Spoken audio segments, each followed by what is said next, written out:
ಬೇಕಾದ ಇಂಗ್ರೀಡಿಯೆಂಟ್ಸ್ಗಳು: ಅರ್ಧ ಕೆಜಿ ಬಸಳೆ ಮಲಬಾರ್ ಸ್ಪಿನಾಚ್, ಒಂದು ಡ್ರಮ್ ಸ್ಟಿಕ್, ಅರ್ಧ ತೆಂಗಿನಕಾಯನ್ನು ನಾನು ತುರಿದಿಟ್ಕೊಂಡಿದ್ದೇನೆ ಕೊಕೊನಟ್ ಗ್ರೇಟೆಡ್, 9 ಬ್ಯಾಡಗೆ ಮೆಣಸು ಡ್ರೈ ರೆಡ್ ಚಿಲ್ಲಿ, ಖಾರ ಜಾಸ್ತಿ ನೋಡೋದು ಬೇಕೆ ಜಾಸ್ತಿ ಹಾಕೊಳ್ಬೋದು, 5 ಎಸಳು ಬೆಳ್ಳುಳ್ಳಿ ಗಾರ್ಲಿಕ್, ಅರ್ಧ ಈರುಳ್ಳಿ ಅನಿಯನ್, ಅರ್ಧ ಟೀ ಸ್ಪೂನ್ ಟರ್ಮರಿಕ್ ಅರಸಿನ, 1 ಟೀ ಸ್ಪೂನ್ ಮಸ್ಟರ್ಡ್ ಸೀಡ್ ಸಾಸಿವೆ ಜಾಸ್ತಿ ಹಾಕೊಳ್ಬೇಡಿ, 1 ಟೀ ಸ್ಪೂನ್ ಸಾಕು, 2 ಟೇಬಲ್ ಸ್ಪೂನ್ ಕೊರಿಯಾಂಡರ್ ಸೀಡ್ ಕೊತ್ತಂಬರಿ ಬೀಜ, 1 ಸಣ್ಣ ಸೈಜ್ ಟೊಮ್ಯಾಟೊ, ಇಲ್ಲಿ ಅರ್ಧ ಆನಿಯನ್ ಈರುಳ್ಳಿ ತಗೊಂಡಿದ್ದೇನೆ, 1/4 kg ನಾನು ಸ್ಕ್ವಿಡ್ ಬೊಂಡಸ್ ತಗೊಂಡಿದ್ದೇನೆ. ನೀವು ಇಲ್ಲಿ ಬೊಂಡಸ್ ತಗೊಳ್ಬೋದು ಅಥವಾ ಪ್ರಾನ್ಸ್ ಇದ್ರೆ ಪ್ರಾನ್ಸ್ ಯೂಸ್ ಮಾಡ್ಬೋದು, ಮರುವೈ ಕ್ಲಾಮ್ಸ್ ಯೂಸ್ ಮಾಡ್ಬೋದು. ನಾನಿವತ್ತು ಬೊಂಡಸ್ ಯೂಸ್ ಮಾಡಿ ಮಾಡ್ತಾ ಇದ್ದೇನೆ. ಇಲ್ಲಿಗ ಪ್ಯಾನ್ ಬಿಸಿ ಆಗಿದೆ, ಸ್ವಲ್ಪ ಕೊಕೊನಟ್ ಆಯಿಲ್ ತೆಂಗಿನ ಎಣ್ಣೆ ಹಾಕೊಳ್ತೇನೆ. ಎಣ್ಣೆ ಬಿಸಿ ಆಗಲಿ. ಎಣ್ಣೆ ಬಿಸಿ ಆದ ನಂತರ ಸಾಸಿವೆ ಮಸ್ಟರ್ಡ್ ಸೀಡ್ಸ್ ಹಾಕೋಣ. ಫ್ಲೇಮನ್ನು ಲೋ ಅಲ್ಲಿ ಇಟ್ಕೊಳ್ಳಿ. ಚಟಪಟ ಆದ ನಂತರ ಕೊತ್ತಂಬರಿ ಬೀಜ ಕೊರಿಯಾಂಡರ್ ಸೀಡ್ ಹಾಕೋಣ.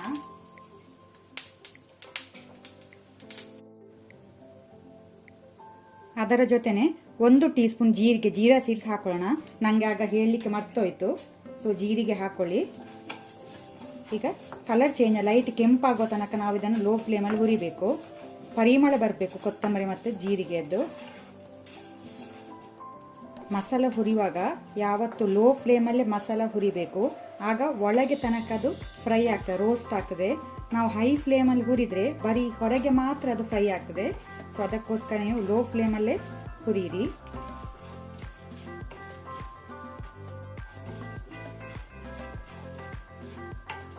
ಇಲ್ಲಿ ಮಸಾಲೆ ಒಳ್ಳೆ ರೀತಿ ಕೆಂಪಾಗಿದೆ, ಸಾಕು. ಇದನ್ನು ನಾವು ಬೇರೆ ಪ್ಲೇಟಿಗೆ ತೆಗೆದಿಟ್ಕೊಳ್ಳುವ. ಪುನಃ ನಾವು ಸ್ವಲ್ಪ ಪ್ಯಾನಿಗೆ ಆಯಿಲ್ ಹಾಕೋಣ, ಎಣ್ಣೆ ಹಾಕೋಣ. ಆನಂತರ ಈಗ ಒಣಮೆಣಸು ಇಡುವ, ರೋಸ್ಟ್ ಆಗಬೇಕದು. ಈಗ ನಾನು ಫ್ಲೇಮನ್ನು ಮೀಡಿಯಮಲ್ಲಿ ಇಟ್ಕೊಳ್ತೇನೆ, ಲೋ ಟು ಮೀಡಿಯಂ.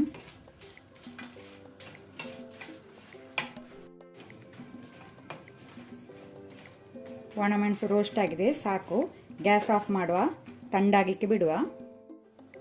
ಈಗ ನಾವು ರೋಸ್ಟ್ ಮಾಡಿದ ಮಸಾಲ ಅಂತ ಈರುಳ್ಳಿ, ಬೆಳ್ಳುಳ್ಳಿ, ಟರ್ಮರಿಕ್ ಅರಸಿನ, ಕೊಕೊನಟ್ ಗ್ರೇಟ್ ತೆಂಗಿನ ತುರಿ ಇದನ್ನು ಮಿಕ್ಸಿ ಜಾರಿಗೆ ಹಾಕಿ ನುಣ್ಣಕ್ಕೆ ರುಬ್ಕೊಳ್ಳುವ, ಗ್ರೈಂಡ್ ಮಾಡುವ. ನಾನಿಲ್ಲಿ ಗ್ಯಾಸ್ ಆನ್ ಮಾಡಿದ್ದೇನೆ, ಪಾತ್ರೆ ಇಟ್ಟಿದ್ದೇನೆ. ಕಟ್ ಮಾಡಿದ ಮಲಬಾರ್ ಸ್ಪಿನಾಚಿನ ದಂಟು, ಬರೀ ದಂಟು ಹಾಕೋಣ. ಆನಂತರ ಡ್ರಮ್ ಸ್ಟಿಕ್ ಇದೆರಡನ್ನು ಹಾಕೋಣ.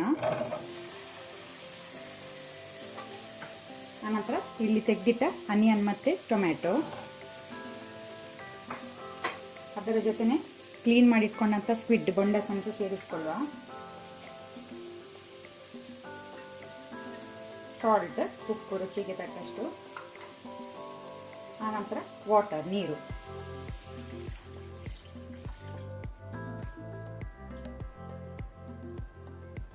ಈಗ ನಾನು ಫ್ಲೇಮನ್ನು ಮೀಡಿಯಂ ಟು ಹೈ ಅಲ್ಲಿ ಇಟ್ಕೊಂಡಿದ್ದೇನೆ. ಒಳ್ಳೆ ರೀತಿ ಒಮ್ಮೆ ಮಿಕ್ಸ್ ಮಾಡಿಕೊಳ್ಳುವ.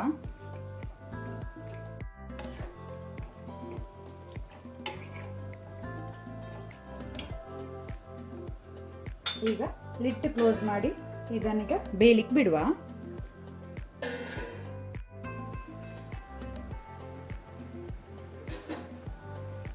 ಬಸ್ಲೆ ದಂಟು ಡ್ರಮ್ ಸ್ಟಿಕ್ ಎಲ್ಲ ಸಾಫ್ಟ್ ಆಗಿ ಬೆಂದಿದೆ, ಸಾಕು. ಈಗ ಕ್ಲೀನ್ ಮಾಡಿ ಕಟ್ ಮಾಡಿದ ಸೊಪ್ಪನ್ನು ಹಾಕೊಳ್ಳೋಣ, ಬಸ್ಲೆ ಸೊಪ್ಪನ್ನು.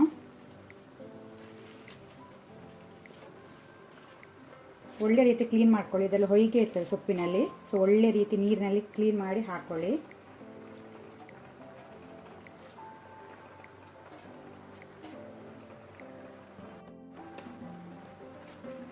ಒಮ್ಮೆ ಇದನ್ನು ಮಿಕ್ಸ್ ಮಾಡ್ಕೊಳ್ಳುವ.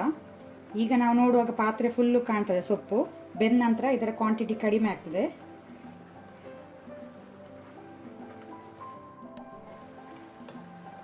ಪುನಃ ನಾವು ಬಾಯಿ ಮುಚ್ಚಿದನ್ನು ಬೇಯಲಿಕ್ಕೆ ಬಿಡುವ.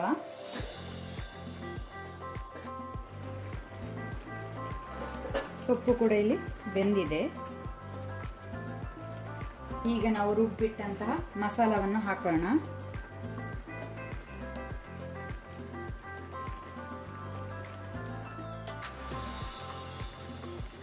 ಮಿಕ್ಸಿ ಜಾರಿಗೆ ಸ್ವಲ್ಪ ವಾಟರ್ ನೀರು ಹಾಕಿ ಅದನ್ನು ಸಹ ಸೇರಿಸ್ಕೊಳ್ತಾ ಇದ್ದೇನೆ. ರುಬ್ಬುವಾಗ ನಿಮಗೆ ಬೇಕಂದ್ರೆ ಸಣ್ಣ ಪೀಸ್ ಟ್ಯಾಂಬ್ರಿನ್ ಹುಣಸೆ ಹುಳಿ ಹಾಕೊಳ್ಬಹುದು. ನಾನಿಲ್ಲಿ ಹುಳಿ ಟೊಮೆಟೊ ಹಾಕಿದ್ದೇನೆ, ಸೊ ಅದಕ್ಕೆ ಹುಣಸೆ ಹುಳಿ ಹಾಕಲಿಲ್ಲ. ನೀವು ಹಾಕೋದಾದ್ರೆ ಸಣ್ಣ ಪೀಸ್ ಹಾಕಬೇಕು, ಜಾಸ್ತಿ ಹಾಕೊಳ್ಬೇಡಿ, ಜಾಸ್ತಿ ಹುಳಿ ಆದರೆ ಒಳ್ಳೇದಾಗೋದಿಲ್ಲ. ನಾನಿಲ್ಲಿ ಹಾಕೊಳ್ಳಿಲ್ಲ, ಟೊಮೆಟೊ ಹುಳಿ ಉಂಟಂತ. ಈಗ ಪುನೊಮ್ಮೆ ಇದನ್ನು ಒಳ್ಳೆ ರೀತಿ ಮಿಕ್ಸ್ ಮಾಡುವ. ಉಪ್ಪು ಚೆಕ್ ಮಾಡ್ಕೊಳ್ಳಿ. ಬಸಳೆ ಸಾರಿಗೆ ಕನ್ಸಿಸ್ಟೆನ್ಸಿ ತುಂಬ ದಪ್ಪ ಸಹ ಅಲ್ಲ, ತುಂಬ ತೆಳು ಸಹ ಅಲ್ಲ, ಮೀಡಿಯಂ ಇದ್ರೆ ಸಾಕು, ಒಳ್ಳೆದಾಗ್ತದೆ. ಪುನಃ ಬಾಯಿ ಮುಚ್ಚಿದನ್ನು ಒಳ್ಳೆ ರೀತಿ ಕುದಿ ಬರಲಿದು. ನಮ್ಮ ಬಸಳೆ ಸಾರು ರೆಡಿಯಾಗಿದೆ ಸರ್ವ್ ಮಾಡಲಿಕ್ಕೆ.